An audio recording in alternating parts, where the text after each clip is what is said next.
el tema de la webinar, un poco para reflexionar la sentencia 357 y es ¿podemos enseñar religión hoy?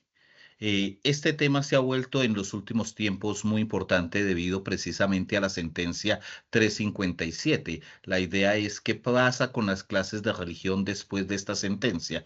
El profesor José Luis Jiménez es el licenciado en Filosofía Latinoamericana por la Universidad Santo Tomás, es magíster en Filosofía Latinoamericana, es doctor en Ciencias Sociales, Niñez y Juventud de la Universidad de Manizales y es miembro del grupo de trabajo Territorios, Espiritualidades, Cuerpos de Claxo, Consejo Latinoamericano de Ciencias Sociales. Es miembro del grupo de investigación Hecho Social, Religioso y Subjetividad de la Universidad de La Salle y a su vez es profesor de la maestría y del doctorado en Estudios Sociales de la Religión y dirige la línea en diversidad y espiritualidad y formación de este doctorado y de esta maestría. Al doctor José Luis, pues sea bienvenido a este espacio y agradezco precisamente su presentación y su trabajo del día de hoy. Doctor José Luis, el auditorio es suyo.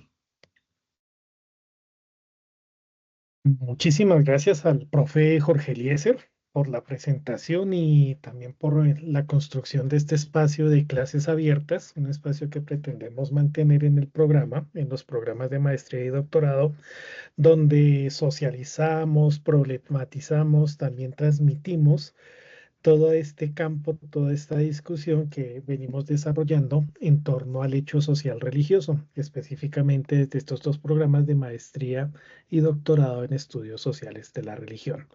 Un saludo muy especial a todos los participantes, un agradecimiento por haberse conectado y bueno, vamos a entrar en materia. Con el permiso de ustedes voy a compartir pantalla y, iniciamos la situación. Muy bien. ¿Me pueden confirmar si se ve la imagen?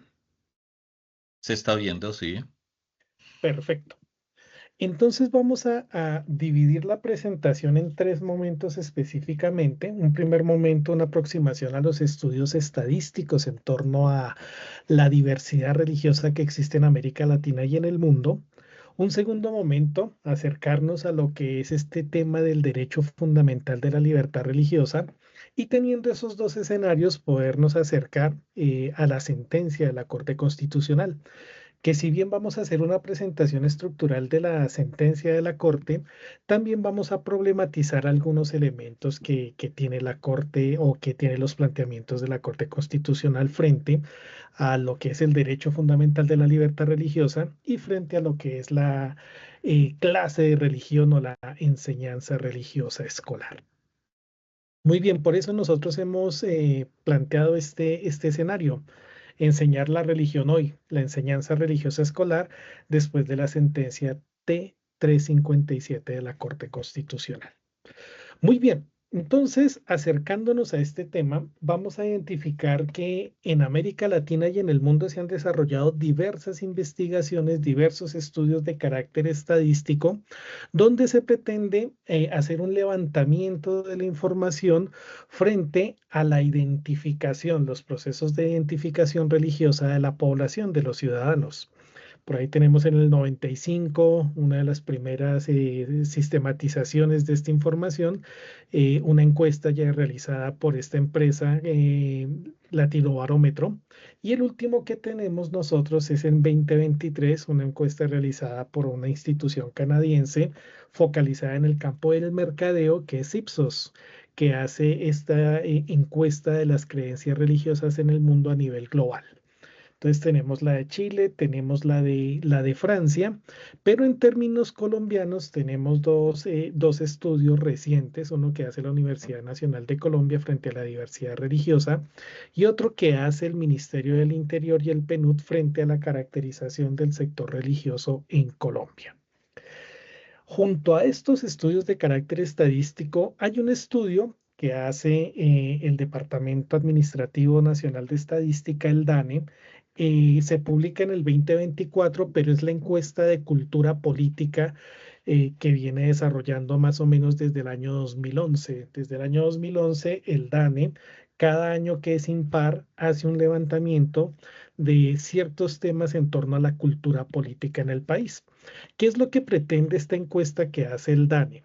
Caracterizar la cultura política colombiana, pero fundamentalmente basándose en las percepciones y en las prácticas de los ciudadanos y las comprensiones que ellos tienen en torno a lo político y lo social. Hay 5 o 6 ejes fundamentales que desarrolla esta encuesta de cultura política y en medio de esos 6 ejes se encuentran fundamentalmente 5 preguntas que tienen que ver con el sector religioso. Es una encuesta que se realizó, por lo menos la última, entre el mes de octubre y diciembre del 2023. Se aplicó a 64.770 personas de más o menos 50 millones de habitantes que hay en el país. Es la encuesta, por lo menos en torno a estas 5 preguntas de carácter religioso, más amplia con la cual contamos en Colombia para mirar cómo es ese tema de los procesos de identificación religiosa en la población. Se hace directamente a personas mayores de 18 años y el tiempo de duración de esta encuesta es de 45 minutos. Los lugares donde se aplicó esa encuesta del DANE, la encuesta de cultura política, pues están aquí mapeadas o ubicadas en este mapa y llama la atención que los departamentos que se encuentran en color gris no fueron encuestados, no poseemos datos nosotros de esas regiones. Poseemos del Caribe, del Oriental, del Central, de la Pacífica de Bogotá, pero carecemos de datos estadísticos, por lo menos frente a estas 5 preguntas que hizo la encuesta de cultura política y que tienen que ver con asuntos religiosos. Carecemos de esa información en estos sectores. Voy a focalizarme fundamentalmente en una pregunta, la pregunta número 9, que hace referencia específicamente a los procesos de identificación religiosa. ¿Qué significa esto? Que a la persona que encuestan le preguntan, si usted es de alguna religión, ¿puede decirme cuál es su religión? Ahí empezamos a problematizar por aquello que entendemos nosotros por religión. Y la encuesta da una pléyade de posibilidades para que la persona diga, mire, yo me identifico con esta religión. ¿Qué vamos a decir de los datos? De esas, permítanme aquí, de esas 64.770 personas, se poseen datos de específicamente 37.000 personas que contestaron directamente esta pregunta. De esas 37.000 personas que contestaron la pregunta, 78% dice me reconozco como católico. Y viene esta variedad de denominaciones, clasificaciones, algunos dicen clasificaciones imperfectas de lo que son de lo que es la diversidad religiosa en Colombia.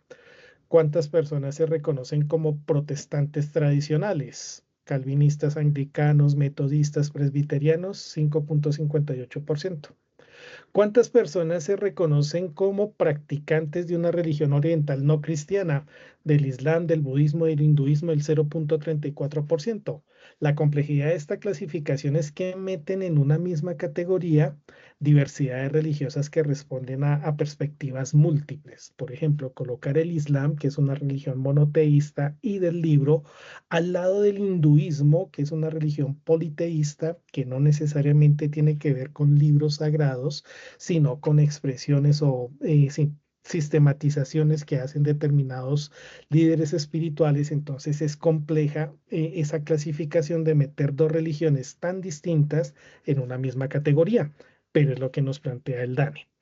Algo muy interesante es que el 7.84% dice que a ninguna, pero es una categoría que surge últimamente en la cual las personas se reconocen como espirituales, pero no religiosas, es decir, no vinculadas directamente a una entidad o una denominación religiosa. Viene una gran categoría que es lo que se llama el cristianismo evangélico o pentecostal, y ahí vienen diversas denominaciones, diversas tradiciones religiosas, y aquí aparece el 4.49%. De una manera particular, y nosotros lo problematizamos aquí en los programas permanentemente, es que se separa a los mormones, la Iglesia de los Santos de los Últimos Días, y se separa a los Testigos de Jehová, que son denominaciones que tienen un vínculo directo con el cristianismo, pero que no se clasifican ni dentro del evangélico ni dentro de lo protestante histórico. Y ahí aparecen entonces las estadísticas de cuántas personas se consideran o se reconocen pertenecientes a estas tradiciones. Viene tradiciones, religiones tradicionales, ahí se incluye tradiciones indígenas, tradiciones afro. Últimamente se está configurando el tema de las tradiciones religiosas campesinas, entonces ahí viene ese otro núcleo, ese otro gran campo. En torno a lo judío, nos permite la encuesta por lo menos ver una diversidad, ¿no? Judío ortodoxo, conservador, reformado, y aparece el 0,03%. Y algo muy interesante, aparecen los agnósticos, aparecen los ateos, con esa noción de no creer en Dios. No es muy explícita, o por lo menos esta denominación no logra capturar lo que es la complejidad del agnosticismo y el ateísmo, pero bueno, ahí las personas se reconocen en esa cifra. Y están los que no saben, no informan. ¿Qué es lo que nos permite ver esta encuesta del DANE junto a las otras 5 preguntas que no vamos a desarrollar en estos momentos en torno a la cultura política? Y es que cuando el DANE dice que dentro de la cultura política de Colombia se necesita, se requiere también preguntarle por la cultura religiosa a los ciudadanos, ahí nosotros tenemos una comprensión de que lo religioso se contempla dentro de los ciudadanos. El otro elemento es que definitivamente estos estudios, tanto el estudio del DANE, como el estudio de Ipsos, la francesa, como el estudio de la Universidad Nacional de Colombia de diversidad religiosa, nos manifiestan en datos que Colombia sigue siendo una población que se reconoce como católica.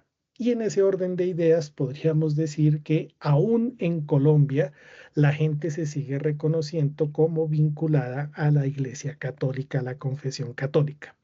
Otra pregunta sería por las prácticas. ¿En qué sentido? ¿Cuántas veces a la semana, al mes o al año usted va a culto? Dentro de la organización religiosa, ¿usted está como creyente, solo asiste a ritos o es un practicante o está vinculado a alguna organización interna de su confesión religiosa? ¿Cuántas veces al día, a la semana, al mes, al año usted tiene prácticas de oración o reflexión? ¿Cuántas veces usted al día, a la semana, al año lee su texto sagrado? ¿Cuántas veces a la semana, etcétera, etcétera? Esto solo hace referencia a los procesos de identificación religiosa. Yo me reconozco como católico porque desde pequeño me lo transmitieron, me bautizaron, etcétera, etcétera. Pero esa pregunta no necesariamente refleja las prácticas religiosas de los ciudadanos y tampoco refleja las creencias de los católicos. Sin embargo, el dato bruto nos dice, el dato en cuanto tal nos dice que Colombia es mayoritariamente un país católico. Bien, eso es como un elemento a tener en cuenta que nos permite a nosotros identificar que en términos sociales, la sociedad colombiana se reconoce como católica en ese porcentaje y en esta encuesta que tiene el Departamento Administrativo de Estadística. Vamos a pasar a un segundo momento y es mirar el tema del derecho fundamental de la libertad religiosa y lo miraríamos primero desde lo que es la Declaración de Derechos Humanos, de la Declaración Universal de los Derechos Humanos, hecha en el año 1948 y consensuada por las Naciones Unidas. Me voy a permitir leer específicamente el artículo. Pasamos de lo estadístico a lo normativo y vamos a mirar cómo es que se comprende desde lo normativo este asunto. Dice así la declaración: toda persona tiene derecho a la libertad de pensamiento, de conciencia y de religión. Este derecho incluye la libertad de cambiar de religión o de creencia, así como la libertad de manifestar su religión o su creencia individual y colectivamente, tanto en lo público como en lo privado, por la enseñanza, la práctica, el culto y la observancia. Algo que llama la atención y que nosotros problematizamos permanentemente es mirar cómo se coloca una conexión de derechos en un mismo artículo. Libertad de religión, libertad de conciencia, libertad de pensamiento. En la sentencia de la Corte Constitucional nosotros vamos a ver una perspectiva en la cual la Corte nos dice que la libertad de religión se deriva de la libertad de conciencia. Y ese elemento quisiéramos como plantearlo y problematizarlo. Bien, en ese orden de ideas diríamos nosotros que cuando hablamos nosotros de derechos fundamentales, estamos hablando que son elementos inherentes a todas las personas y que esos elementos, esas notas constitutivas de los sujetos, de las personas, de los ciudadanos, se consideran esenciales. ¿Y esenciales para qué? Para garantizar la dignidad humana. Es decir, los derechos fundamentales son los que nos garantizan la dignidad humana. Y en ese sentido, el desarrollo pleno de nosotros como individuos, como sujetos, como ciudadanos en sociedad. Cuando uno piensa en los derechos humanos y piensa en Colombia específicamente, hay una noción, hay una categoría que se llama la categoría de bloque de constitucionalidad. El bloque de constitucionalidad, ¿en qué consiste? Eh, en todas aquellas normas de diversa jerarquía que sirven como parámetro para llevar a cabo el control de la constitucionalidad en la legislación. En ese orden de ideas, hay múltiples sistemas normativos a los cuales nosotros como país, como nación, los vinculamos. ¿Por qué? Porque el bloque de constitucionalidad no solamente es el articulado de la Constitución Política de Colombia, sino todos estos tratados que ha firmado el Estado colombiano con organismos multilaterales en donde se explicita este tema específico de los derechos fundamentales, aquello que nos reconoce como sujetos, como ciudadanos, partiendo de esa premisa fundamental y un tanto pragmática de la ciudadanía, que la ciudadanía se considera como el derecho a tener derechos.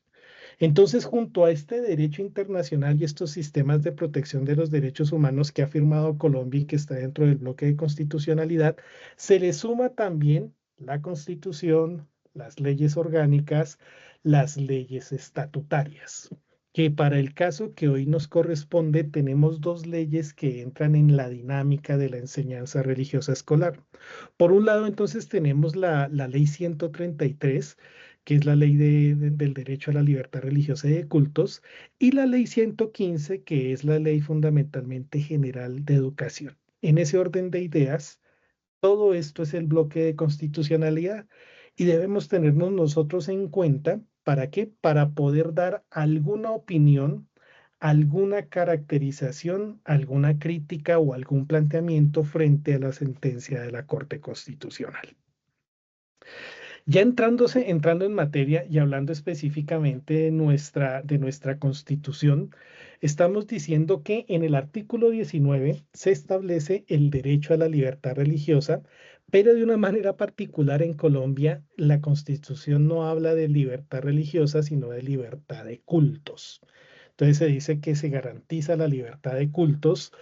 Toda persona tiene derecho a profesar libremente su religión y a difundirla en forma individual o colectiva. Todas las confesiones religiosas e iglesias son igualmente libres ante la ley. Bien, ahí nos surge otra pregunta y es, ¿por qué si el Acta de Derechos Humanos, la Declaración de Derechos Humanos habla de libertad religiosa, por qué en Colombia nuestra Constitución habla de libertad de cultos? Cuando las discusiones en el campo académico hablan específicamente de la libertad religiosa. Y cuando habla de libertad religiosa está diciendo que es un derecho intrínseco, es decir, que todos lo tenemos al momento de nacer. Es irrenunciable, nadie puede renunciar a este derecho. Es inalienable, no se puede suprimir bajo ninguna circunstancia. Es un derecho universal, es decir, no es posible discriminar a quienes sí y a quienes no se les puede garantizar este derecho. Es interdependiente. ¿Por qué? Porque se articula, entra en colaboración, en confrontación en algunos momentos con otros derechos, como es el que tenemos hoy en día para el análisis, que es el derecho a la educación y el derecho a la libertad religiosa. Es indivisible, no se puede dividir, ¿sí? Es progresivo en el sentido en que a medida que se va garantizando, reconociendo, garantizando y protegiendo el derecho, no se puede reversar. Es progresivo en ese orden de ideas, imprescriptible e inderogable.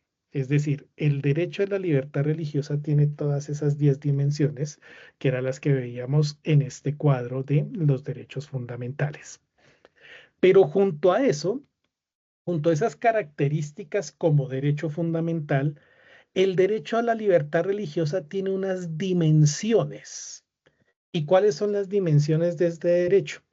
Que cuando yo digo que este es un derecho fundamental, quiere decir que yo puedo elegir mi religión o no elegirla. Puedo migrar, cambiar de una religión a otra o cambiar de una religión a no tener ninguna religión. Que puedo manifestarla. El derecho puedo manifestarlo tanto en lo público como en lo privado, tanto en lo individual como en lo colectivo. Y esa manifestación también tiene que ver con la profesión. Puedo hacerlo de manera colectiva, pública y expresa. Otra dimensión del derecho es la dimensión de la conmemoración. Si mis creencias religiosas me llevan a establecer unos días especiales y dentro de esos días especiales desarrollar algunos rituales, esa es una dimensión que también me está incluida dentro del derecho. Pero vienen dos elementos que son los elementos que podríamos decir nosotros en conflicto de cara a la sentencia de la Corte, y es la dimensión de la formación y la dimensión de la educación. Cuando hablamos de la formación es que dentro del derecho está la dimensión de recibir e impartir formación religiosa, pero también está el derecho de educación, de enseñar o aprender contenidos de carácter religioso en las instituciones educativas. Esas dos dimensiones del derecho son las que entran en confrontación en esta sentencia de la Corte Constitucional. Y finalmente vendría el tema de la obligación, es decir, nadie puede ser obligado o coaccionado a profesar una creencia religiosa específica, a practicar, tener prácticas religiosas de esas creencias esenciales o fundamentales. En este cuadro podríamos ver ese tema de la tensión entre lo público y lo privado, lo colectivo y lo individual, y las diversas dimensiones que tiene este derecho a la libertad religiosa. La elección, la migración, la manifestación, la profesión, la conmemoración, la obligación, la protección, la información y la formación. Teniendo estos dos marcos de referencia, el marco de referencia de los estudios estadísticos donde los datos nos dicen que en Colombia los ciudadanos se siguen considerando católicos, y estamos hablando de una encuesta a 64.000 personas, de las cuales 37.000 respondieron esa pregunta específica sobre lo que es la identificación con una religión, y por el otro lado, el establecer, el identificar que este derecho fundamental tiene múltiples dimensiones y esas múltiples dimensiones se manifiestan en la vida pública. La pregunta que surge en estos momentos es, ¿y qué pasa con estos dos escenarios de cara a la educación religiosa escolar? Bien, en ese orden de ideas entonces surge el 28 de agosto de 2024 una sentencia de la Corte Constitucional. Es una revisión que hace la Corte de una selección de tutelas, una tutela que había proferido el Juzgado Primero Promiscuo Municipal de Sabana Larga, frente a un caso específico colocado por un padre de familia que vamos a ver a continuación. Entonces, lo que hace la Corte es seleccionar una tutela, y selecciona esa tutela porque considera que debe dar jurisprudencia frente al asunto. ¿Quiénes son los magistrados que intervienen en esta tutela? Los magistrados es Diana Fajardo, Natalia Ángel Cabo, que es la sustanciadora, y Juan Carlos Cortés González. Ellos son los encargados de debatir en torno a este tema específico, de qué pasa con la clase de religión en las instituciones educativas de carácter público. Por un asunto de protección de datos, al padre de familia que puso la tutela y a la niña menor de edad a la cual el padre considera que se le vulneraron sus derechos, la Corte establece una estrategia de carácter didáctica y es colocar un sobrenombre. Y al padre le coloca Vicente, a la niña le coloca Sara y a la institución educativa la llama el recreo. Entonces es una herramienta que utiliza la Corte para la protección de datos, pero que desde ahí entonces nos reconstruyen el asunto específico. ¿Cuál es el caso específico que toma la Corte? Me voy a permitir leerlo literalmente. El señor Vicente, en calidad de representante, interpuso una acción de tutela para obtener la protección de su derecho de petición y los derechos fundamentales a la igualdad, al libre desarrollo de la personalidad y a las libertades de culto y expresión de su hija Sara, al considerarnos vulnerados por la institución educativa del recreo. Lo anterior dado que a su juicio, esta institución no autorizó a la niña a ausentarse de las clases de religión que eran contrarias a su fe, ni a ser evaluadas a través de otro tipo de actividades. Por el contrario, según el escrito de tutela, el colegio el colegio demandado le asignó una calificación que afectó su promedio académico y su estabilidad emocional. También al considerar que la institución no respondió a la petición que hizo para que se le brindara una alternativa para que su hija no se viera forzada a estudiar los contenidos dogmáticos de la religión católica que se impartía en dicha clase. Varios elementos a tener en cuenta acá. Primer elemento, de acuerdo a la Ley General de Educación, de las 8 áreas fundamentales en las cuales se debe desarrollar el plan de estudios en colegio, una de ellas es la enseñanza religiosa escolar. Es decir, que así como los estudiantes se forman en las ciencias naturales, en las ciencias básicas, en las ciencias humanas y sociales, también deben formarse en la enseñanza religiosa escolar. Es una de las áreas fundamentales básicas del plan de estudios que plantea la Ley General de Educación. Sin embargo, frente a la problemática que se ha presentado de la diversidad religiosa en Colombia, ¿en qué sentido? En que tenemos ciudadanos vinculados a múltiples denominaciones religiosas, como lo vimos en esta filmina de la encuesta del DANE, la pregunta que surge es, ¿y qué es lo que se debe enseñar en clase de religión? Ese es como un primer planteamiento. Y el Ministerio de Educación y la Corte Constitucional han dictaminado múltiples sentencias, circulares, directrices, a partir de las cuales se plantea cómo es que se debe orientar la clase de religión. Sin embargo, históricamente en Colombia, la clase de religión antes de la Constitución del 91 era una clase esencialmente confesional con una orientación católica y con un estudio de la doctrina católica. Estamos hablando que desde principios de siglo, desde la Constitución del 86, de 1886, donde el Estado le asignó a la Iglesia Católica todo lo que era la administración y la construcción en términos contemporáneos del currículo en los colegios, eh, la Iglesia Católica empezó a sistematizar todos los contenidos que se debían dar en la educación. Eso lo plantea la Corte y hace una reconstrucción histórica del asunto.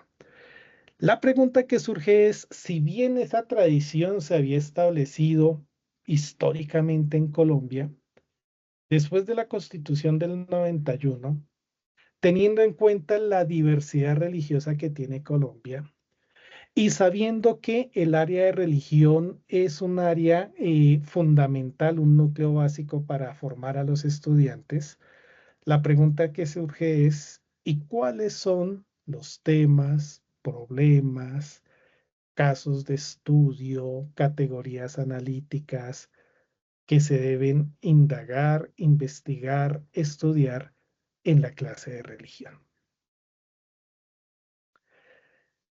Frente a ese escenario, la Corte plantea un problema estructural. Dice que este es un problema de carácter jurídico. una institución educativa oficial de nivel básico y medio vulnera el derecho a la libertad de cultos y al principio de laicidad al no brindar alternativas que permitan estudiar y aprobar la asignatura de religión sin ver contenidos que contraríen las creencias religiosas de los estudiantes. Y ahí el asunto es jurídico, el asunto es pedagógico, el asunto es social, el asunto es religioso, el asunto es multifactorial. ¿Por qué? Porque si lo miráramos desde la perspectiva de la pedagogía, ¿cómo puedo yo enseñar religión sin ver contenidos religiosos? En el ámbito de los derechos, me deben obligar a mí a abordar conceptos, nociones, categorías, prácticas, creencias de otras religiones diferentes a las mías. Y ahí haríamos una nota marginal. ¿Cómo comprender una de las variables del conflicto palestino-israelí sin no tener nociones básicas del judaísmo, sin tener nociones básicas del islam? ¿Cómo comprender un problema social que tiene un componente, una arista religiosa?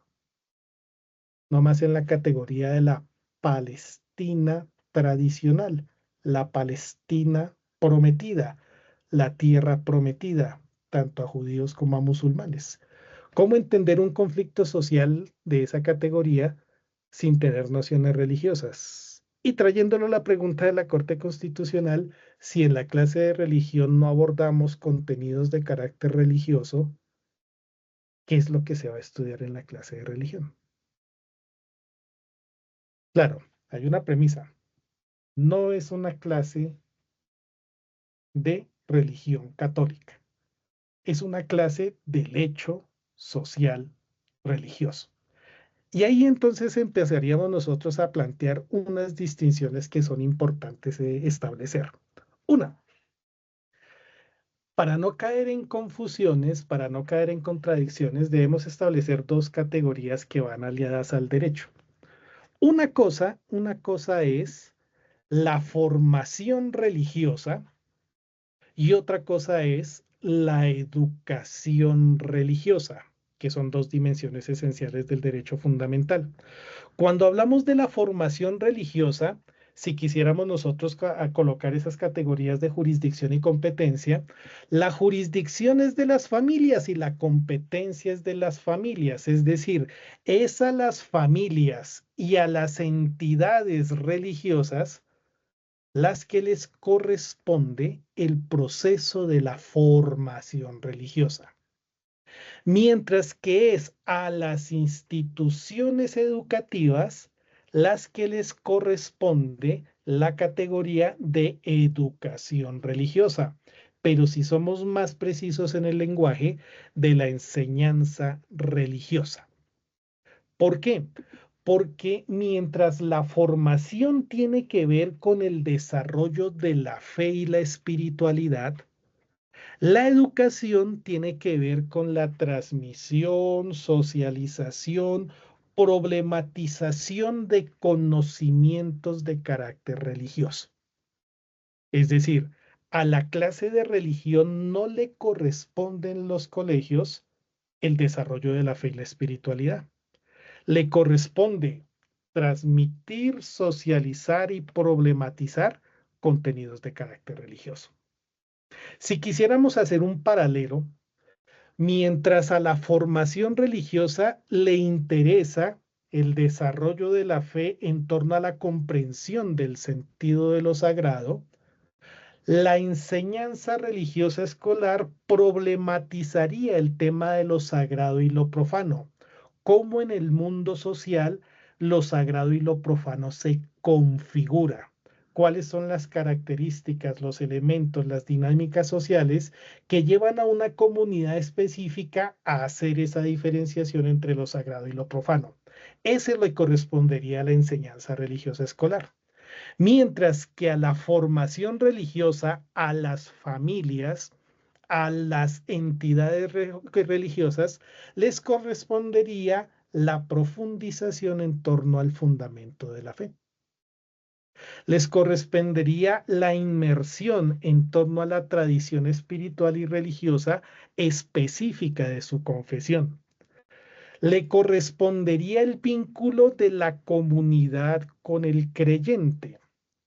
Le correspondería la apropiación de las creencias y las doctrinas religiosas. Le correspondería la motivación para la participación en los rituales.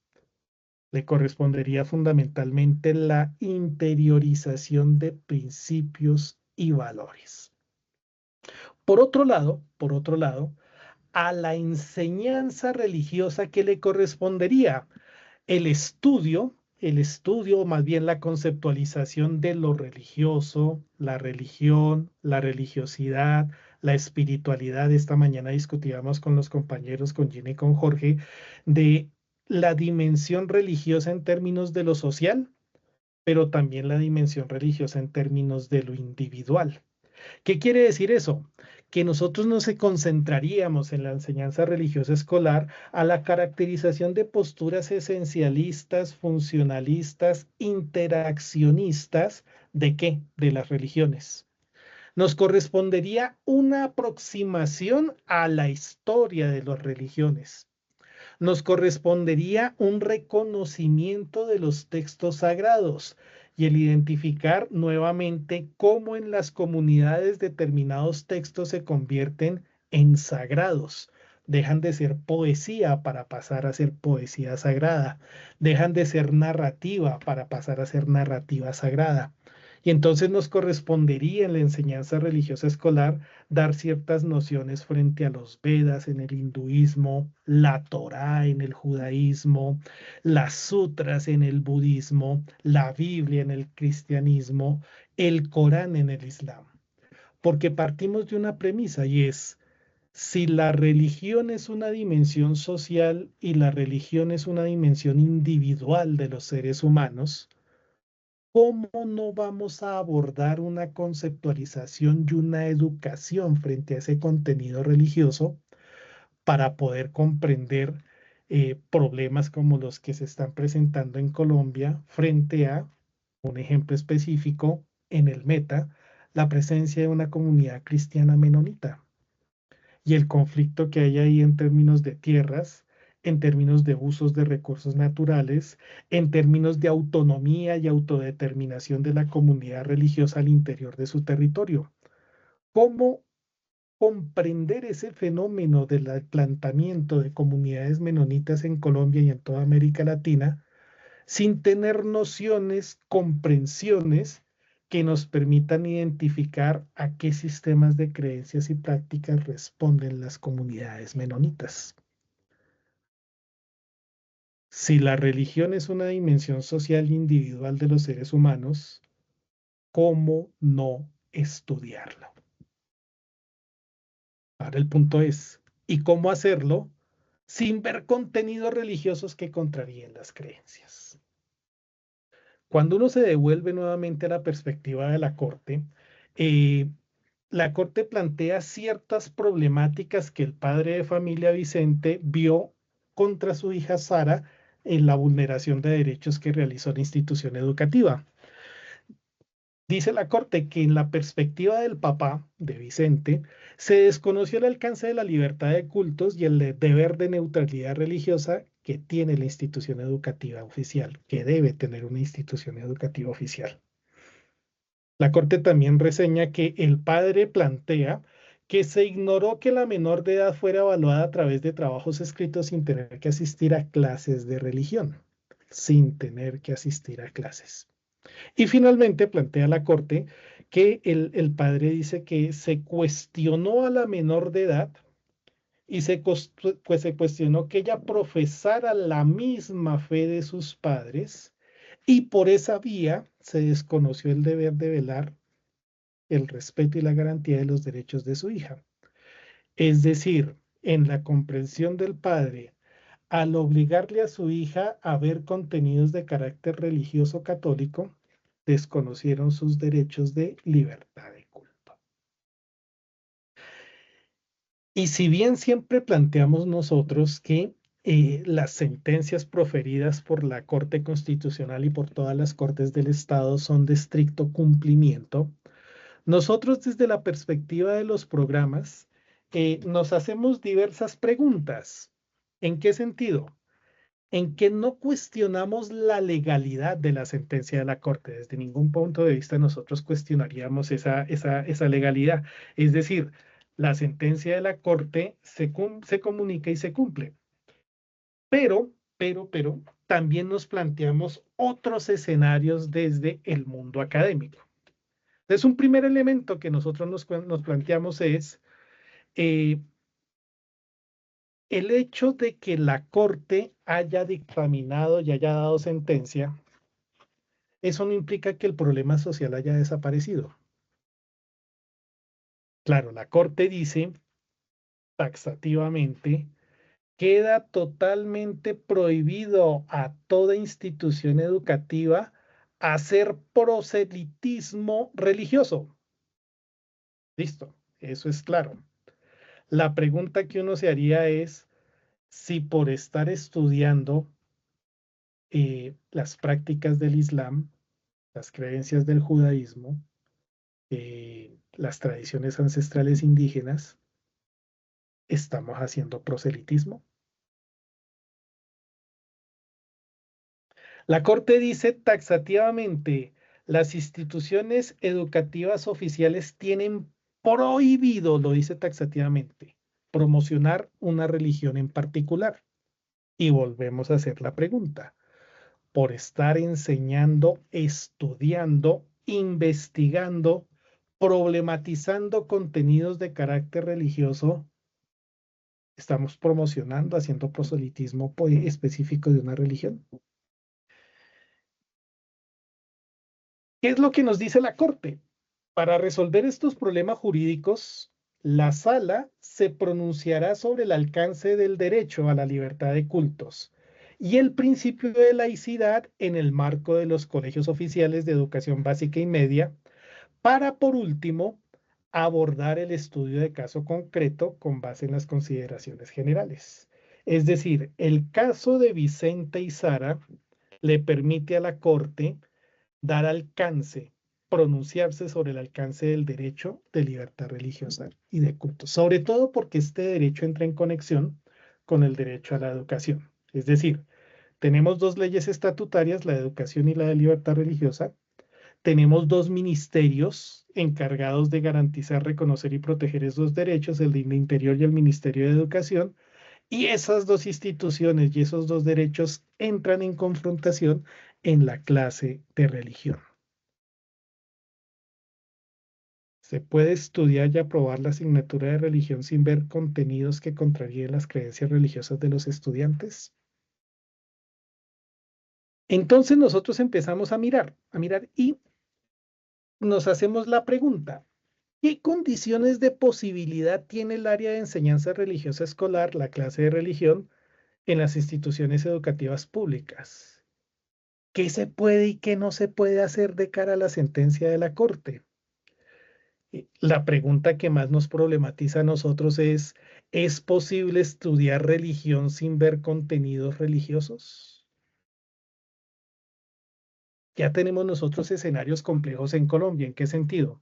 En que por motivo de reformas educativas, por motivo de recursos limitados por parte del ministerio y para el desarrollo de la labor educativa en las instituciones públicas, en términos de la adaptación a los contextos, durante mucho tiempo desapareció la asignatura de historia. Y nosotros en las universidades y nosotros como ciudadanos estamos viendo las consecuencias en términos formativos y en términos educativos de lo que implicó que existiera una generación casi completa de ciudadanos colombianos que no vieron historia. Estamos empezando a ver nosotros la desaparición o la redimensión de la asignatura de filosofía en los colegios. Ya las pruebas saber no hacen preguntas sobre filosofía, sino de lectura crítica. Ya gran parte de los colegios han ido desplazando el área de filosofía y han colocado otros escenarios de formación ciudadana o de diversificada o de electivas al interior del plan de estudios. ¿Qué va a pasar a futuro cuando ya vemos que está desapareciendo el área de filosofía? Ya vimos las consecuencias de tener una generación sin formación histórica. Vamos a ver a futuro la implicación de no tener estudiantes que hayan estudiado en su plan de estudios filosofía. ¿Será que nos va a pasar lo mismo con el área de religión? Se proyecta como ya la vemos, ya lo hemos visto en ciertos planes de estudio de determinados colegios, que se ha reemplazado la enseñanza religiosa escolar por asignaturas más generales como ética o formación ciudadana. ¿Qué va a pasar con la clase de religión? ¿Cuáles son sus condiciones de posibilidad frente a esta sentencia de la Corte? Otro elemento que también a nosotros como equipo de profesores e investigadores en los programas de maestría y doctorado nos problematiza es cuando la Corte habla del principio de laicidad, ¿a qué está haciendo referencia? ¿Cómo estamos entendiendo la laicidad? Esa separación, si se quiere, entre el Estado y las confesiones religiosas, y esa postura de la obligación de neutralidad estatal en términos religiosos. Entonces, la primera problematización que hacemos nosotros es cómo se entiende esa separación. ¿Cuál es la noción de laicidad que tiene la sentencia de la Corte? ¿Una laicidad estricta que separa completamente al Estado de la religión, prohibiendo cualquier influencia religiosa en asuntos políticos? Y aquí lo estamos viendo, ¿no? Porque estamos hablando de institución educativa oficial. ¿Será que la noción de laicidad que tenemos ahí es una laicidad estricta? ¿Y será que la laicidad estricta está desconociendo que la dimensión religiosa es una dimensión social e individual de los seres humanos?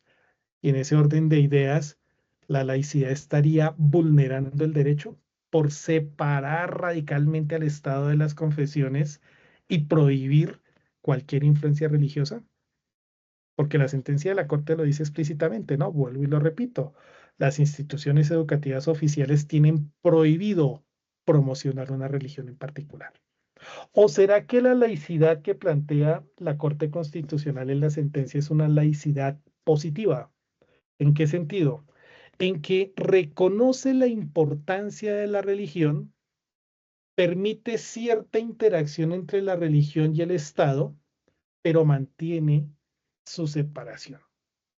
Una cosa es reconocer y otra muy diferente, mezclar el intervencionismo de las religiones en el Estado o del Estado sobre las religiones. ¿Será que ese es el planteamiento de laicidad que nos tiene la Corte? ¿O una laicidad moderada que se pregunta por los límites, por el papel de la religión en la esfera pública? Moderada que busque el equilibrio de las creencias y el equilibrio de los derechos. ¿Cuál es la noción de laicidad que aquí aplica específicamente en la clase de religión? O una laicidad asimétrica, es decir, que reconoce ciertos privilegios de una más religiones sobre otras. Es decir, está prohibiendo la promoción de contenidos religiosos católicos, pero está promoviendo la inclusión de otros contenidos de otras religiones. ¿O qué es lo que está planteando ahí? Sobre todo, y traemos a colación, en un país donde, de acuerdo a esta encuesta del DANE, el 78.60% de la población, de cara a la muestra que ellos tomaron, se reconoce como una población católica. Siguiendo con esta problematización, entonces haríamos una pregunta, ¿no? ¿Qué es eso del principio de separación entre el Estado y las confesiones religiosas?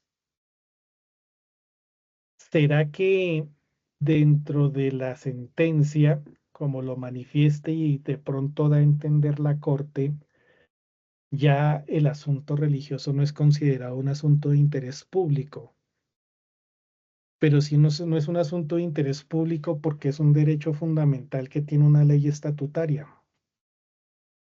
¿Cuál es el papel de la religión en la esfera pública? ¿Cuál es el papel de la religión en lo público?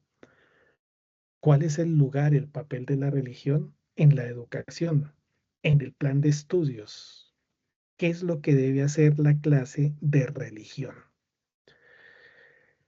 Porque eso nos lleva a una vieja discusión, y es cuál es el enfoque ya no solamente de laicidad, sino de secularización que asume la Corte Constitucional, en el sentido de si diferencia las esferas seculares respecto de las instituciones y las normas religiosas, en términos de si considera que hay un declive de las creencias y por lo tanto la religión tiene que irse inminentemente al campo de lo privado y el Estado no tiene que intervenir ahí. O si estratégicamente se está marginalizando lo religioso a la esfera de lo privado. ¿Cómo comprender el asunto? ¿Cómo comprender el asunto? El otro elemento que nosotros vemos en la sentencia de la Corte que consideramos es un tanto problemático es que plantea que se habla de libertad de cultos. Y en la comprensión que nosotros tenemos, la libertad de cultos está sumergida en algunas de las dimensiones de la libertad religiosa. Es decir, la libertad de cultos está en la dimensión de la manifestación. La libertad de cultos está en la dimensión de la profesión. La libertad de cultos está en la dimensión de la conmemoración. Pero las otras dimensiones pertenecen más a la libertad religiosa que a la libertad de cultos. Entonces la pregunta que nos surge es, ¿por qué la Constitución Política de Colombia prefirió hablar de libertad de culto? ¿Y por qué la sentencia de la Corte se radicaliza planteando única y exclusivamente en la sentencia el asunto de libertad de cultos y no de libertad religiosa, cuando consideramos nosotros que en términos académicos es un tanto más amplio? El otro elemento que nos parece complejo, complicado de la sentencia de la Corte, es que deriva la libertad religiosa de la libertad de conciencia y dice explícitamente que ésta se desprende de la libertad de conciencia. Y entonces la pregunta que nosotros nos hacemos es, ¿la libertad de conciencia es un derecho fundamental? Pero la libertad religiosa estaría subordinada a la libertad de conciencia o son derechos fundamentales que tienen conexiones.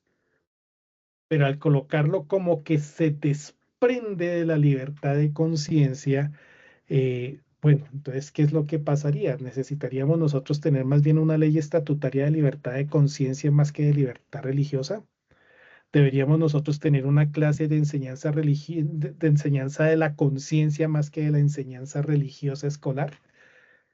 ¿Qué implicaciones tiene derivar la libertad religiosa, subordinarla, como la comprendemos nosotros en la lectura de la sentencia, a la libertad de conciencia? ¿Es lo mismo la libertad religiosa a la libertad de culto? ¿Y estas dos son lo mismo que la libertad de conciencia? ¿Qué hacer frente al asunto? En medio de todas estas discusiones, y ya para ir cerrando esta presentación, ¿qué es lo que nos dice la Corte? La Corte hace múltiples discusiones. Una discusión que lo plantea es frente al principio de laicidad. Otra discusión que plantea es frente a ¿qué? Al principio o a la subordinación de la libertad religiosa a la libertad de conciencia. Otro principio que ella establece es la separación entre el Estado y las iglesias.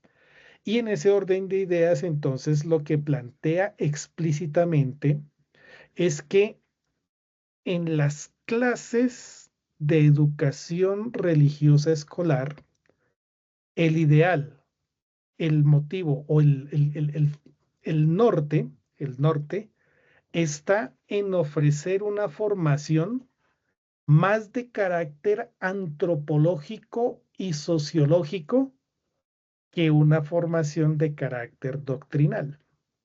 Claro, ahí con la Corte entraríamos a discutir ese tema específico de formación o educación, pero eso nos corresponde a nosotros los pedagogos.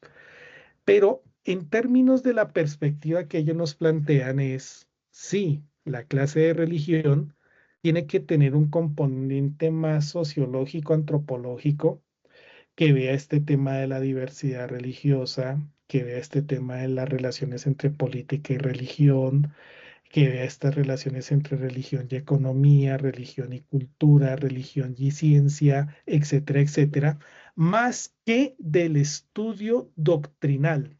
Lo dice explícitamente. El estudio del fenómeno religioso y sus manifestaciones debe ser enseñado proporcionalmente a la complejidad de cada año académico, a partir de una aproximación sociológica y antropológica.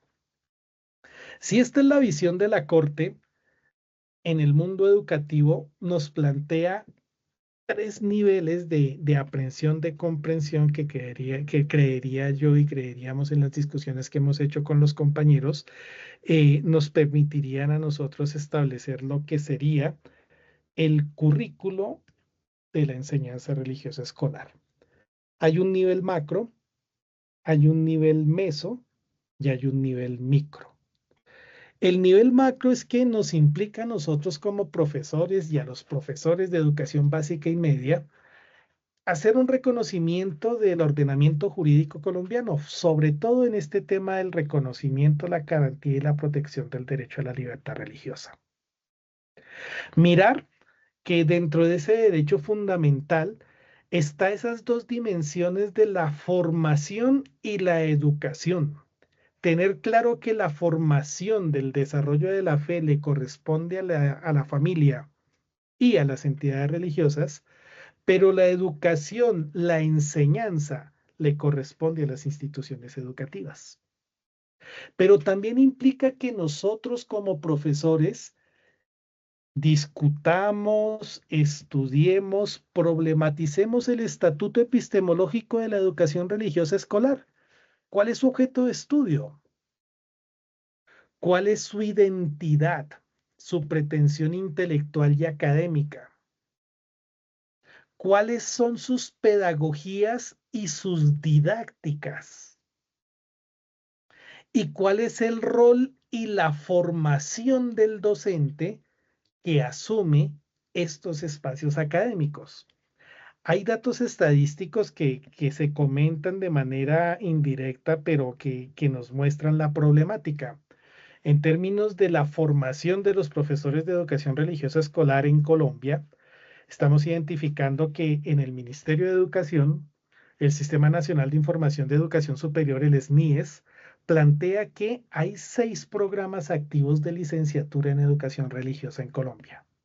5 de ellos católicos, desarrollados por universidades católicas, y uno por una universidad adventista, que es de los adventistas del séptimo día. Y que de los 25 programas activos en teología que hay en el país, 20 son católicos y 5 son de carácter cristiano.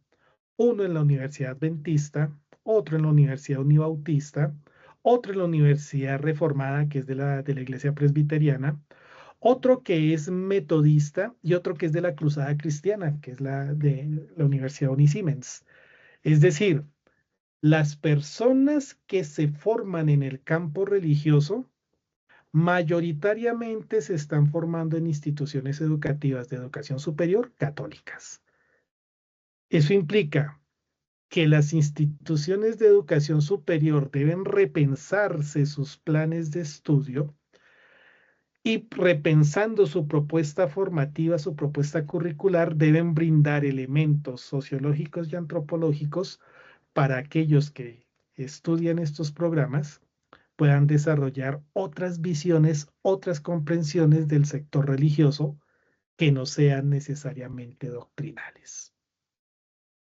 ese es un escenario ahí, sobre todo porque cuando uno mira los planes de estudio de estos programas de licenciatura en educación religiosa y estos programas de teología, lo que uno ve en el núcleo básico de conocimiento es que las áreas fundamentadoras, profesionales, investigativas, selectivas, es decir, sagradas escrituras, tratados de teología, historia, formación ministerial, tienen una arista, un componente netamente confesional.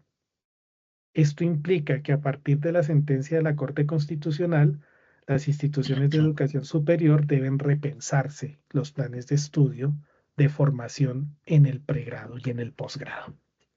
Por eso es que aquí en la Universidad de La Salle planteamos estos programas en estudios sociales de la religión. Bien, eso sería en términos de lo macro.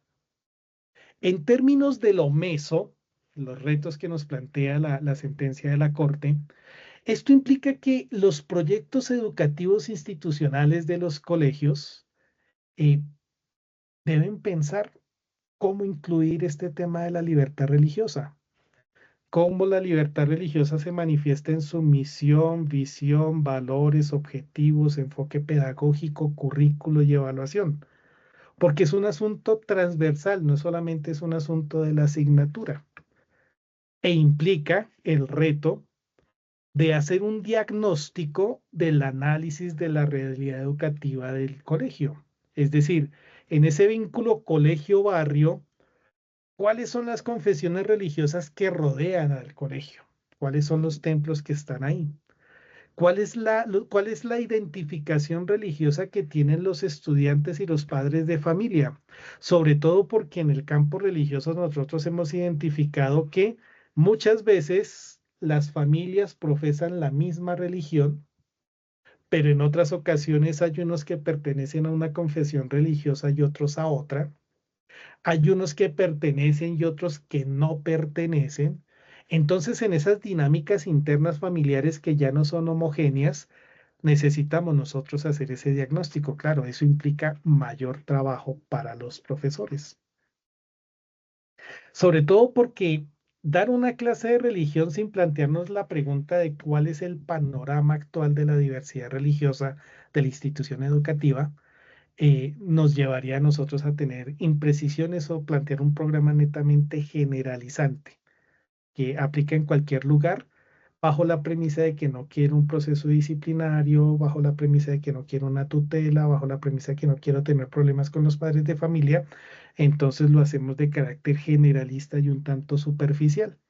Pero si nos planteamos la pregunta de cuál es el panorama actual de la diversidad religiosa en institución educativa, tendríamos nosotros elementos estructurales para plantear estos planes de estudio. Y sí, necesariamente ese diagnóstico parte de hacer una encuesta de procesos de identidad e identificación religiosa a los estudiantes. Preguntas tales como, ¿usted se considera practicante de una confesión religiosa? ¿A qué denominación religiosa pertenece o con cuál se identifica? Su vínculo con la confesión religiosa se debe a la familia, un evento específico, búsquedas personales. ¿A qué se debe? ¿Cuál es su trayectoria permanencia en esa denominación religiosa? ¿He permanecido toda la vida en ella? ¿Estaba anteriormente en una, hoy migro a la otra? ¿Cuál es su antigüedad? ¿Un año, unos meses? Eh, ¿Cómo es su participación dentro de la confesión religiosa? ¿Solamente va como creyente o tiene otros roles, otros mecanismos? ¿Cuántas veces al mes asiste a las actividades de organización religiosa? Eso en términos meso.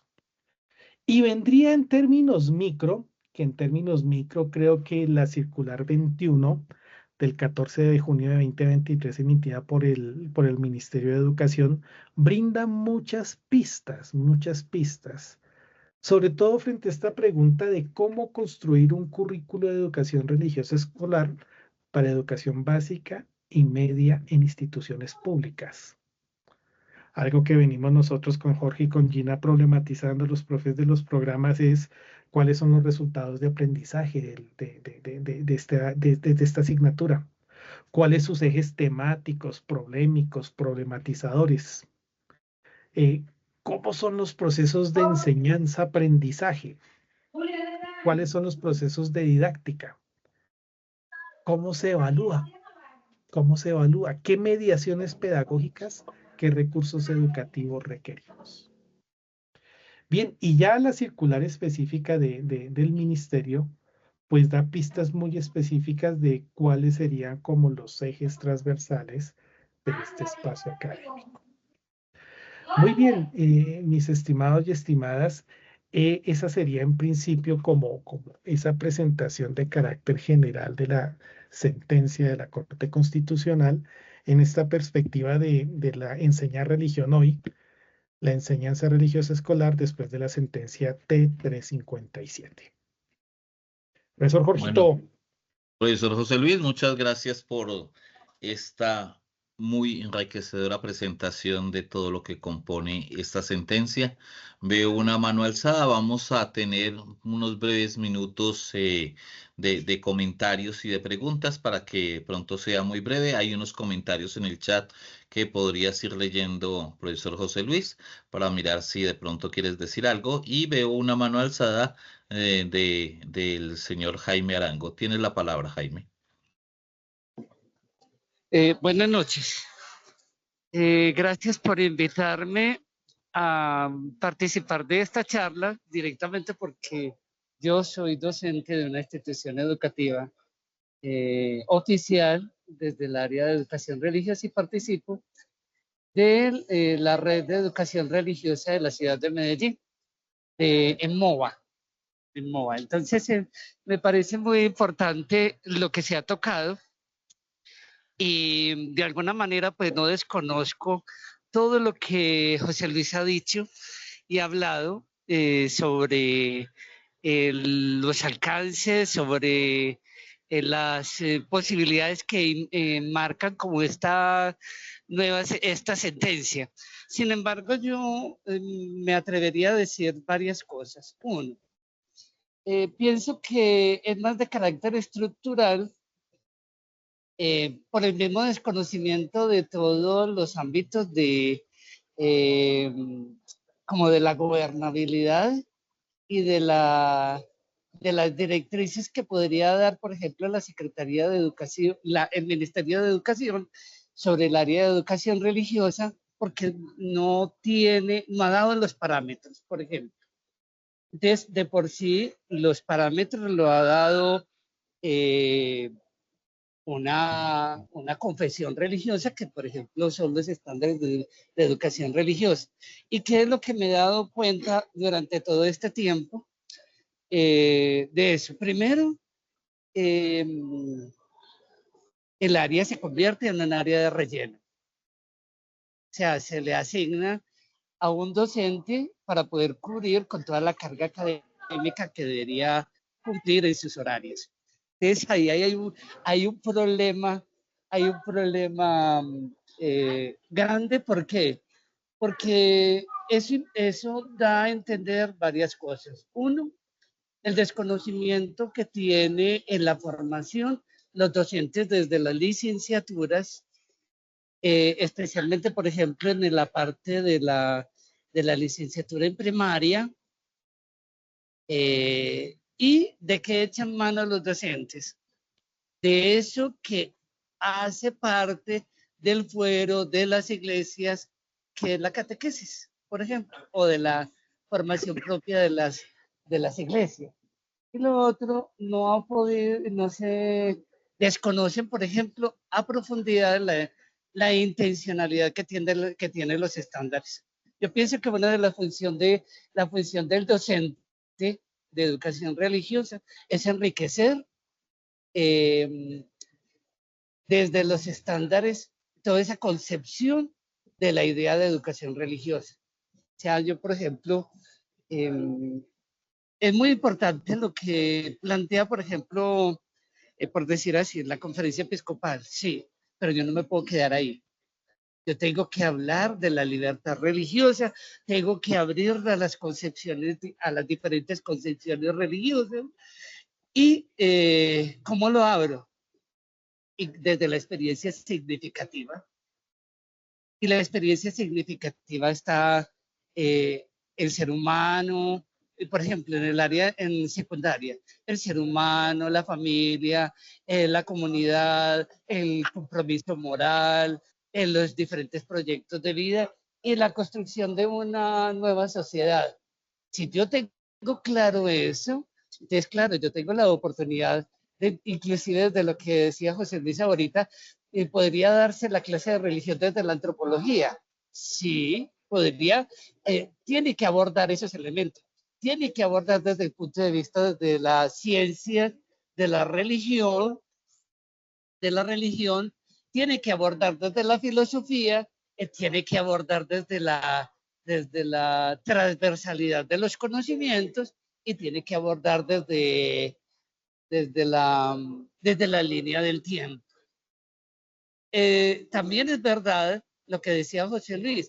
Yo al iniciar cada año tengo que hacer un sondeo, una encuesta de qué tipo de personas a las que tengo yo al frente en el aula. Y lo tengo que hacer.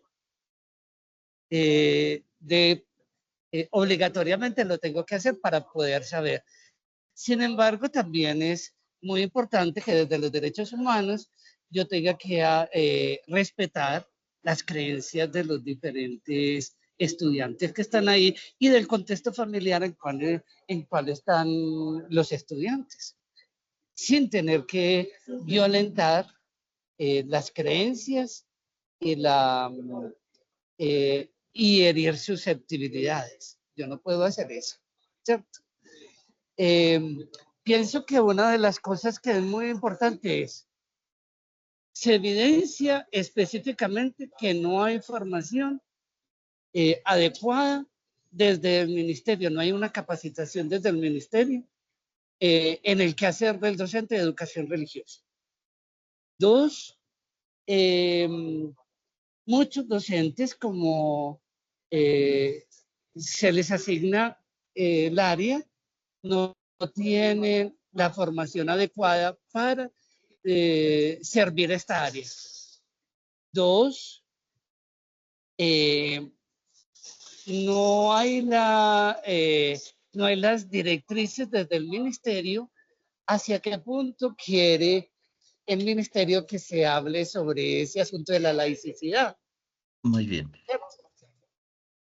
Y lo otro es también estas preguntas que usted plantea,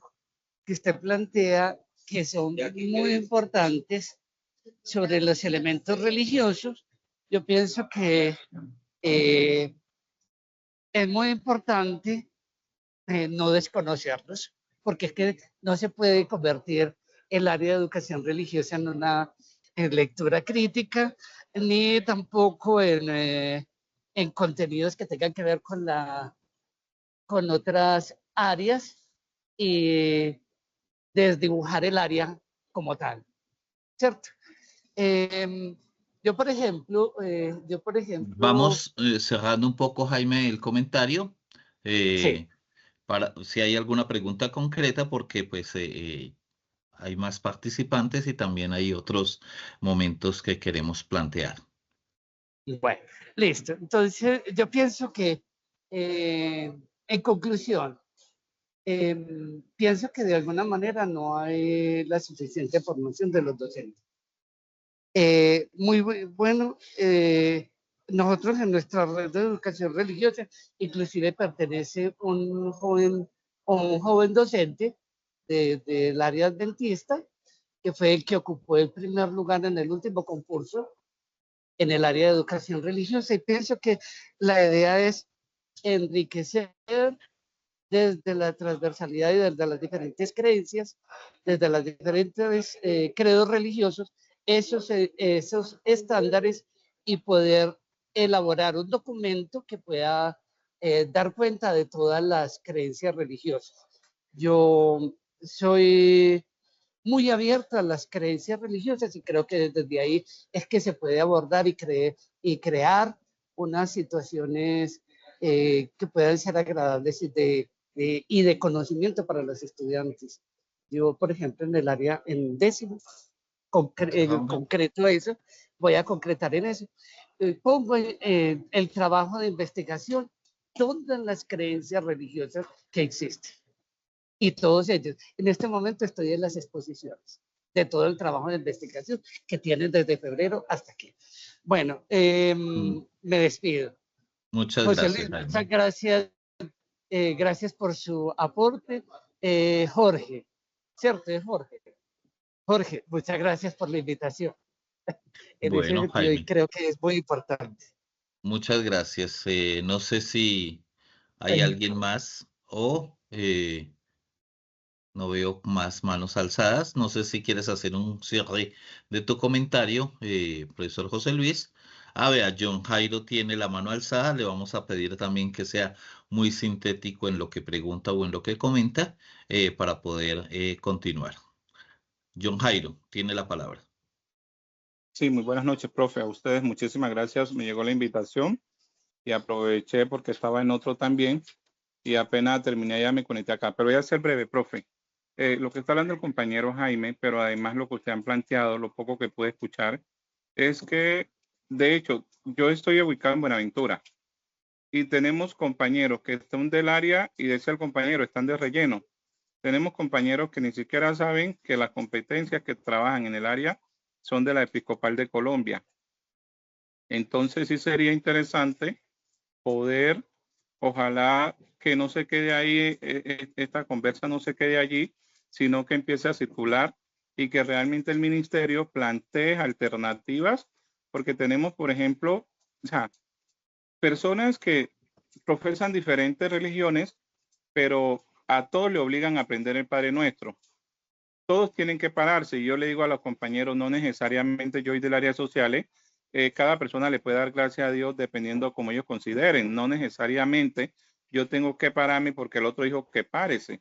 Entonces, todo eso es parte, digamos, de nuestra creencia. Entonces, sería interesante que ojalá este diálogo pudiera ir surtiendo efectos en otros espacios y que el ministerio realmente pudiera buscar personas idóneas, pero además profesionales del área y ver cómo se hace para poder tener unos lineamientos propios, pues del área, digamos, de religión, igual que unos estándares o no sé cómo lo llamaríamos, pero pues al menos un documento que sea propio del ministerio y no de la episcopal como tal. Entonces, como mi aporte. Muchísimas gracias. Muchas gracias. Y vi que tiene también alzada la mano Seti Carlos Benjumea y con él estaríamos tal vez cerrando el ciclo de preguntas o de comentarios. Muy buenas noches para todos. Buenas noches. Gracias por la invitación. Igualmente, como ya las dos personas que hablaron anteriormente, docente de educación religiosa de básica y media, y en este caso también en la formación universitaria en algunas asignaturas que oriento en la Universidad Pontificia Bolivariana. Voy con un comentario y pregunta para el profesor Luis, que muy amablemente abrió su tiempo para este momento enriquecedor. El comentario va en torno a, como los docentes de educación religiosa siempre hemos sufrido, creo que de un mal, y es el hecho de, siempre hablamos de la idoneidad, de la disponibilidad, de la formación que tienen los maestros de educación religiosa, y siento y pienso que muchas veces cometemos el pecado de quedarnos quejándonos en lo que no tenemos, en lo que no podemos, y habría que dar quizás, pienso yo, el paso de lo que podemos hacer con lo que hay para ir logrando abrirnos nuevos espacios y generar nuevas reflexiones. En ese orden de ideas, el profesor José Luis, hacia el final de su intervención, mencionaba algo que decía programas o planes de estudios generalizantes. Voy a poner un poco de contexto a la pregunta que le voy a hacer. ¿Y por qué hago la pregunta? Porque la concepción que tengo un poco de hacia dónde debe ir la educación religiosa es hacia ese elemento pues precisamente generalizante. ¿En qué sentido? Pues yo intento abordar la clase de educación religiosa desde una perspectiva en la cual podamos caber todos. ¿De qué forma? Planteo como tres principios orientadores en la progresión del bachillerato específicamente, y es trabajar identidad religiosa, luego pasar a trabajo de libertad religiosa, atendiendo pues a las diferentes tradiciones religiosas que existen a nivel mundial, que son las más numerosas, y pues las tradiciones religiosas indígenas en algún momento, porque bueno, somos también una población que viene del indígena, comunidades indígenas en algunos contextos. Y cerrar el tema de la progresión de los estudiantes de bachillerato, trabajando las problemáticas socio-religiosas contemporáneas en grado 10 y 11. Eso atendiendo a la concepción que tengo es, no puedes hablar de libertad religiosa si no tienes una identidad religiosa clara, si no sabes qué es la religión, si no sabes cuáles son los componentes de la religión, si no saben cuáles han sido a nivel sociológico y a nivel histórico la evolución de las distintas manifestaciones de la religión, luego cómo esa religión se evidencia hoy y cómo esa misma religión problematiza lo social, lo político, lo económico, lo afectivo, lo emocional. Ahorita pues el profesor José Luis hablaba de la guerra Israel-Palestina. Por eso hablaba de una cuestión generalizante. En este orden de ideas, profe José Luis, mi pregunta es, cuando hablabas de plan de estudios generalizante, ¿a qué hacías referencia específicamente? Porque como te comentaba, creo que hacia allá deberíamos ir, pero no sé cómo lo entiendes tú en ese sentido para poder orientarnos y poder generar toda esa situación. Bueno, muy bien, muchas gracias por los comentarios. También le recomiendo al profesor José Luis que mire el chat, que han puesto algunos comentarios allí en el chat para que los tengas en cuenta y de pronto en unos breves minutos para poder dar paso al cierre, a presentar una propuesta de maestría y de doctorado muy brevemente a todos ustedes. Entonces tienes la palabra, profesor José Luis. Empezaría por esta pregunta de Carlos, que me parece bastante interesante. Claro, la parte generalizante yo la veo un tanto en términos negativos. ¿En qué sentido? En que con el ánimo de evitar tutelas, con el ánimo de evitar quejas de los padres de familia, con el ánimo de evitar procesos disciplinarios frente a qué son las posibles consecuencias que traiga esta sentencia de la Corte Constitucional, eh, caigamos nosotros en generalidades, no en la perspectiva que plantea Carlos, que Carlos plantea una perspectiva de carácter interreligiosa, donde se tiene en cuenta la pluralidad, es decir, las manifestaciones de las diferentes confesiones y denominaciones religiosas, y el pluralismo, la interacción entre estas denominaciones frente al mundo del espacio social y frente al campo político, el campo religioso, el campo económico, etcétera, etcétera. Entonces, claro, cuando yo hablo de una enseñanza religiosa escolar generalizante, es aquella que por miedo a los procesos disciplinarios, a las quejas y a las tutelas, eh, queda más o menos en lo vago, en lo, de pronto la categoría puede ser muy fea, ¿no? En lo superfluo, evitando la riqueza del mundo religioso. Lo que plantea Carlos definitivamente ese es el horizonte, ¿no? Un horizonte de cultura religiosa, un horizonte multirreligioso, interreligioso. Hoy día hablaríamos de lo transreligioso, de la presencia de nuevos actores del sector religioso. Entonces, por lo menos nosotros últimamente estamos mirando este tema de las creencias ancestrales, pero eso no es solamente lo indígena, no solamente es lo afro, también está lo campesino, ahí hay unas nuevas expresiones. Ya no estamos nosotros ante confesiones religiosas estructuradas e institucionalizadas. Existen espiritualidades que no, que sienten que no requieren de ese reconocimiento por parte del Estado, sino que toman una opción política de hacerse a un lado frente a esa institucionalización. Eh, Hay nuevos agentes del sector religioso, este tema del coaching ontológico, este tema de la terapia filosófica, este tema del yoga, este tema del coaching de fe, son nuevos actores que para muchos no pertenecen al sector religioso, pero están ahí y la gente va y los busca y la gente va a interactuar con ellos. Entonces, cuando hablaba de lo generalizante, lo hablaba así en términos negativos de hacer o desarrollar los procesos de enseñanza religiosa escolar, específicamente evitando con el miedo del proceso disciplinario que me viene encima por si toco este tema, si no lo toco, etcétera, etcétera. Eso sería algo generalizante en términos negativos y que evitaría el sumergirse en esta riqueza del campo religioso. Frente a lo que nos decía Jaime, es muy cierto, esos tres elementos, es un asunto estructural. El Ministerio de Educación ha evitado durante muchos años dar directrices específicas. Sin embargo, la circular 21 del año pasado es muy clara y es muy estructurada en términos de cuál es el horizonte.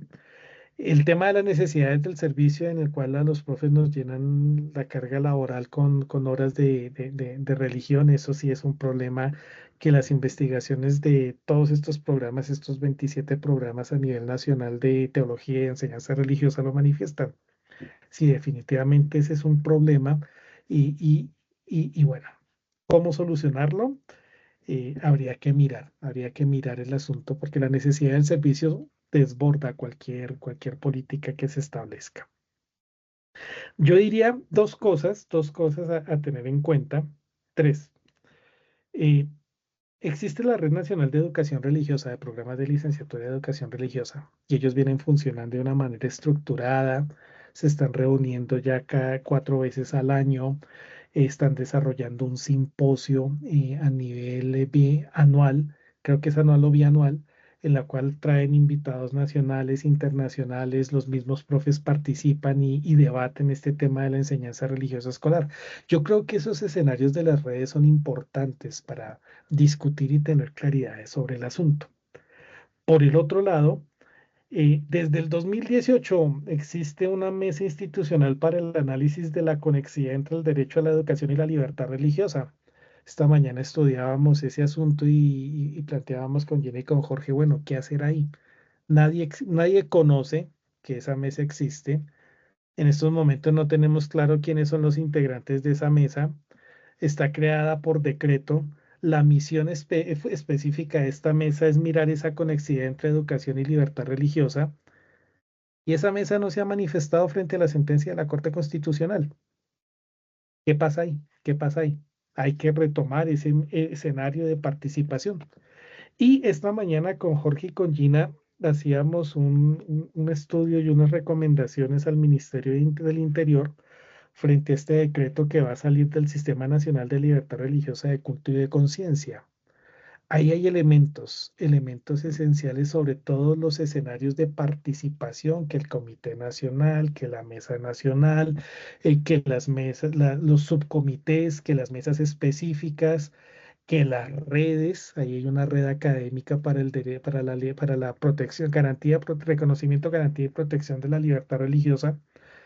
Hay que estar ahí, hay que estar interactuando con el Estado, mirar cuáles son los mecanismos de postulación, de participación y de elección, porque si no, si nosotros nos alejamos de lo que está haciendo el Estado o el Estado nos aleja, seguiremos en el mismo lugar y esto es necesario pensarlo y repensarlo.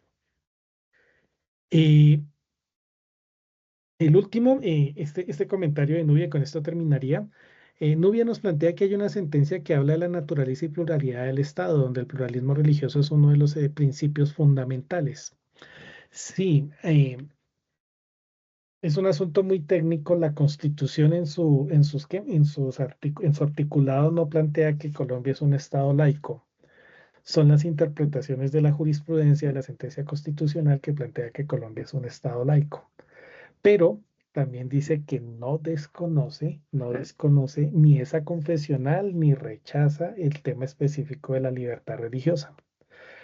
Pero en estas sentencias, en esas circulares, lo que uno ve es que definitivamente si no interactuamos con los agentes del Estado, podemos llegar nosotros a tener una normatividad poco adecuada que nos permita la garantía del derecho a la libertad religiosa.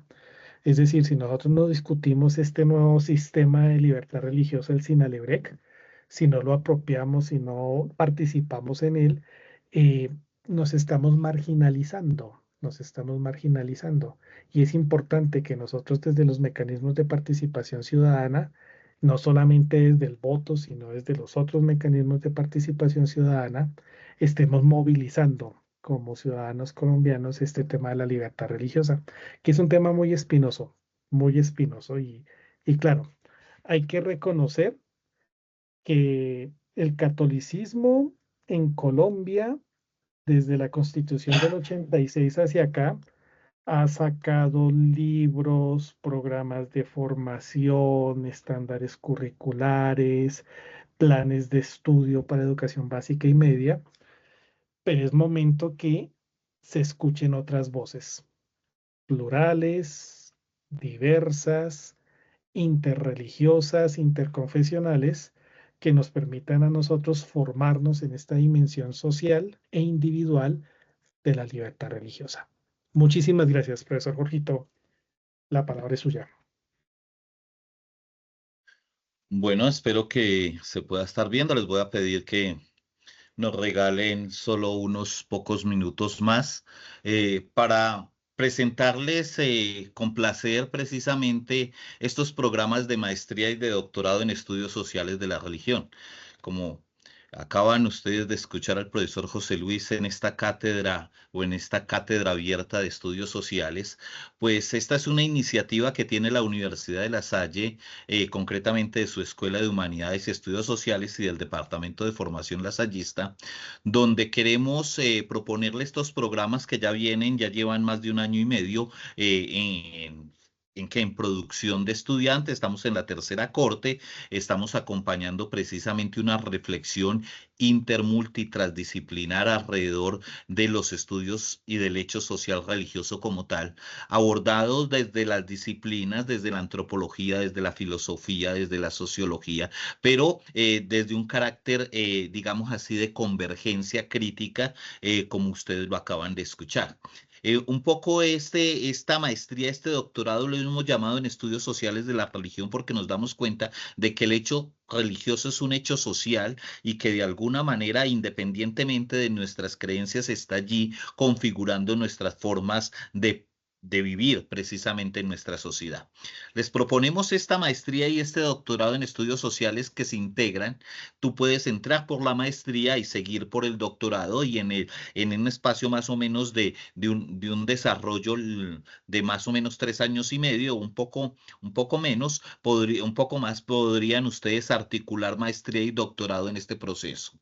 Se propone esta maestría, este doctorado en la nueva cohorte desde una modalidad que hemos llamado híbrida, que consiste en una formación virtual con unos espacios virtuales y otros momentos a distancia, con un solo encuentro al semestre de 3 días, aproximadamente jueves, viernes y sábado, en los cuales tendríamos la presencialidad. Los demás espacios se harían desde la modalidad a distancia en horas de la noche y los otros espacios serían virtuales con un proceso de autogestión.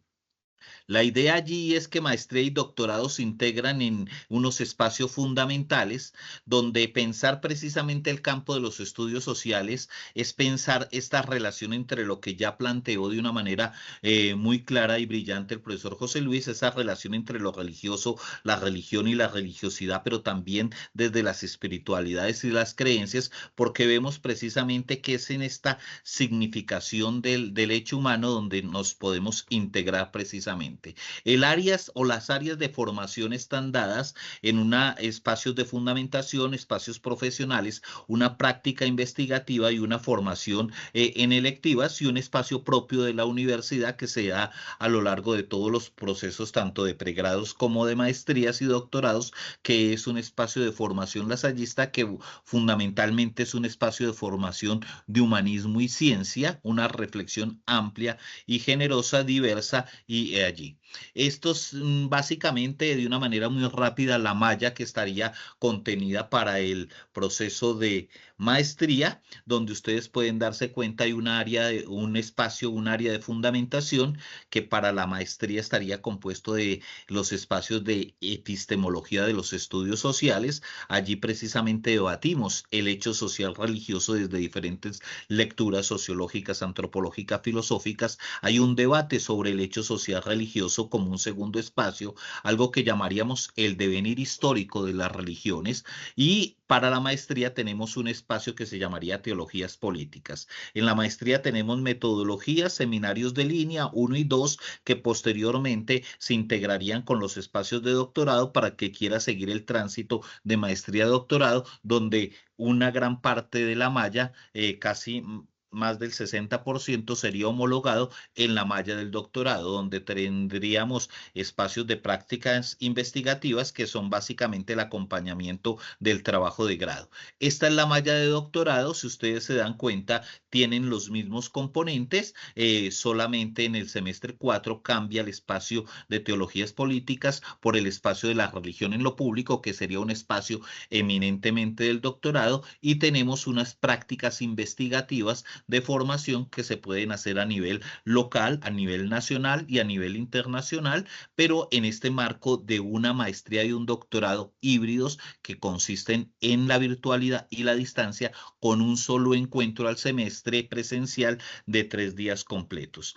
Un poco allí estaría la formación, donde tenemos unas líneas. El profesor José Luis acompaña precisamente la línea de diversidad, espiritualidad y diálogo interreligioso. Como ustedes pudieron escuchar su reflexión, allí se discute la diversificación del campo religioso, un poco se debate precisamente las estructuras organizacionales, los vínculos de las creencias y de las prácticas. Tenemos otra línea de trabajo que está acompañada por mí, que es subjetividad, geopolíticas, biopolítica y religión, donde hacemos un debate de las formas de pensar, de decidir, de hacer, de creer, las genealogías de la religión, los discursos y las prácticas que estarían ahí detrás, las lecturas geopolíticas y biopolíticas sobre la religión y sobre la religiosidad y sobre las espiritualidades, y una tercera línea de trabajo que es lo público, la formación y la religión. Ustedes escucharon hablar continuamente al profesor José Luis, de la profesora Gina, que es la que estaría al frente precisamente de esta línea de trabajo, donde se trabaja la religión en lo público, las ciudadanías religiosas, la asociación social humanitaria, los movimientos sociales religiosos, el papel político de la religión como elementos fundamentales, y obviamente la discusión sobre la secularización y la laicidad. La idea es que el estudiante, al finalizar el proceso, pueda generar un estudio y un debate crítico en los procesos de la diversificación del campo religioso, una comprensión precisamente de las prácticas religiosas, pueda generar proyectos de investigación a nivel de la maestría, y a nivel del doctorado pues se propone un proyecto de investigación que impacte y fundamente un poco las teorías sociales de la religión, de los estudios sociales, que pueda tomar decisiones responsables y orientadas hasta los problemas críticos, y pueda generar de alguna manera un análisis fuerte sobre la diversificación del campo religioso, como lo escuchaban allí en el profesor José Luis.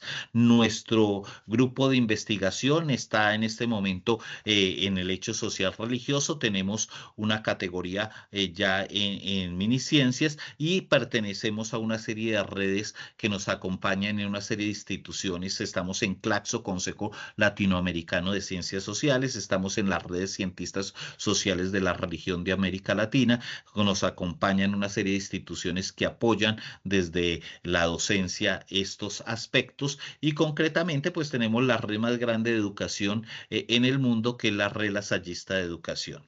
Un poco entonces tenemos pues nuestras resoluciones, todo perfectamente organizado, y lo que estamos haciendo en este momento es haciéndoles una invitación a participar y a ser parte precisamente de esta apuesta académica de maestría y de doctorado que estaría detrás de esta apuesta con ustedes.